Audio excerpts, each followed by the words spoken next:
Gimana Mbak perasaannya? Umroh, bawa keluarga, sementara jamaah di sini tinggalin. Emak-emak geruduk Pasutri agen perjalanan umroh gelapkan uang jamaah 900 juta rupiah.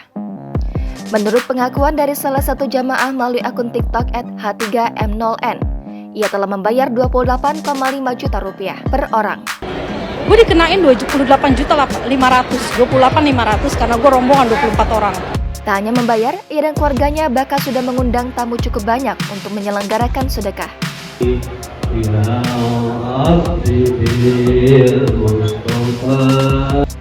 Masih dalam dari akun TikTok yang sama, ada beberapa jemaah yang kerja di rumah dia.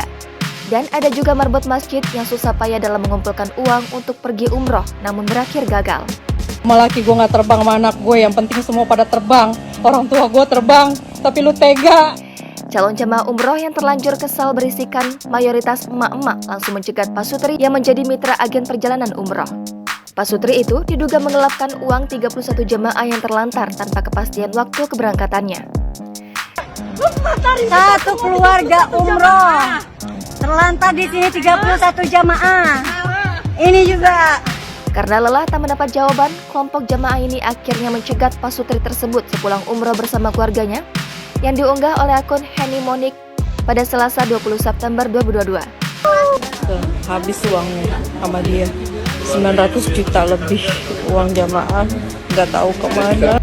Setelah itu, Pasutri tersebut diinterogasi oleh para jamaah dan dari pengakuannya, uang jamaah yang terkumpul senilai lebih dari 900 juta rupiah sudah tak ada alias habis.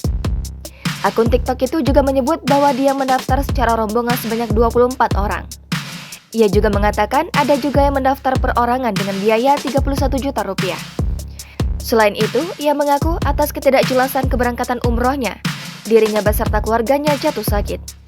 Pasutri yang menggelapkan uang jamaah saat dicegat di bandara selepas pulang umroh sekeluarga hanya terdiam dengan raut wajah pucat. Video tersebut mendapat berbagai kecaman dari netizen. Banyak netizen mempertanyakan kenapa Pasutri itu umroh dengan menggelapkan uang jamaah.